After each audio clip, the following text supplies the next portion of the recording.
I've never had a time in my professional life where Americans have been more concerned about their own self-protection. What Hollywood movies show any good information when it comes to violence? So today, we are going to go to Hollywood, and I'm going to give you my top 3 as I see it.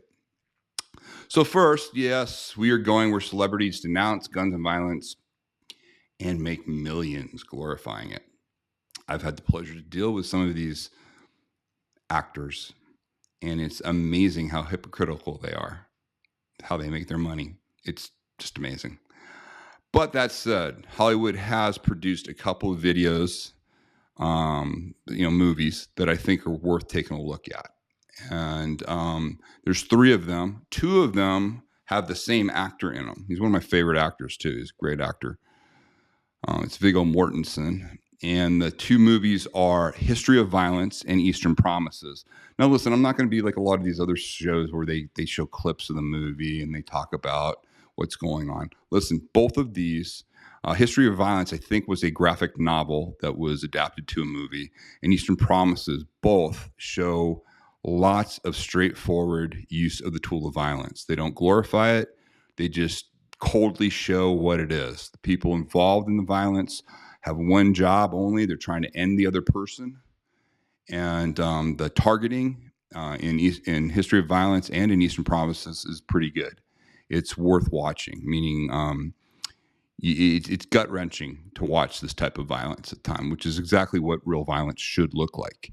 When you see something like a John Wick or something fun, even recently they came out with one called Nobody. And it was really well done. Same guys that did John Wick did that one. But again, it gets too cartoonish.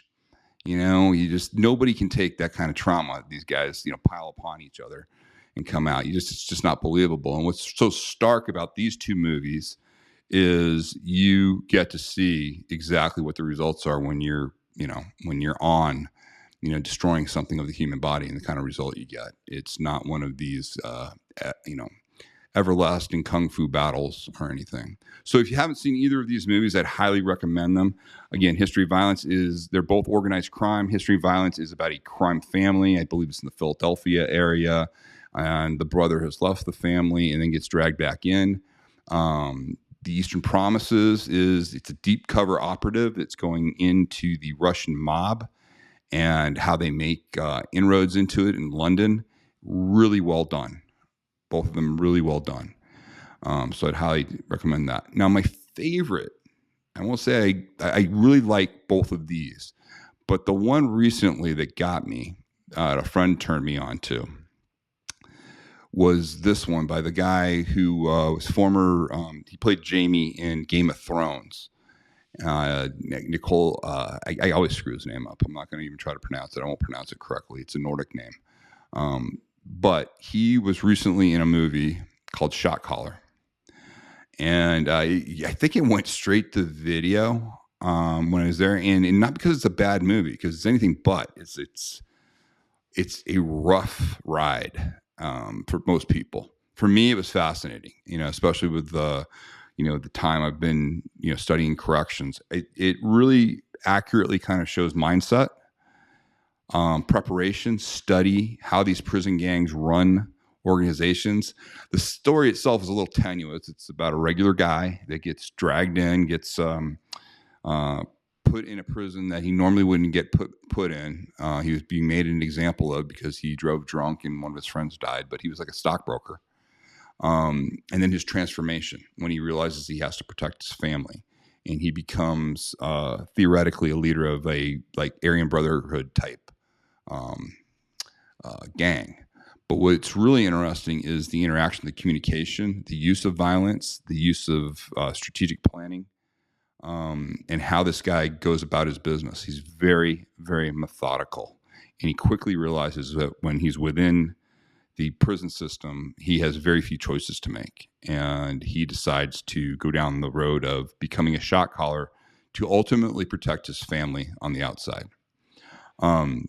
But the violence used within, and especially the way they use knives, and there's no glorification of it. It's just straightforward use of the tool. Again, Nothing redemptive about these movies. Nothing fun. You won't feel like watching like you do after watching a John Wick movie, or like something like Atomic Blonde, which was a great movie. I really enjoyed Atomic Blonde, but again, got kind of cartoonish with the violence after a while. Fun to watch though. Don't get me wrong.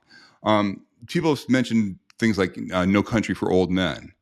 And yes, that was a good use of violence in some of the scenes that are in there. But again, the three that I put out are ones that I don't hear a lot from people, and usually because they're hard to watch, for most sane, socialized people. But all three of these films are worth checking out.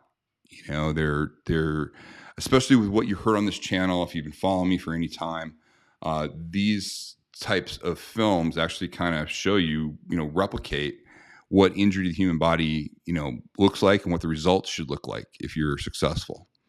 So, anyways, those are my three. So you've got History of Violence, Eastern Promises, and this one, Shot Caller. Those are my top three. Get your popcorn going and get ready. Now, listen. Go to timlarkin.com, get your free masterclass. Please share the channel with everybody. Please subscribe. Please send any video that you found interesting to somebody who doesn't know about the channel. That's how we're growing. It's all because of you guys. So until next time, stay safe. All the best.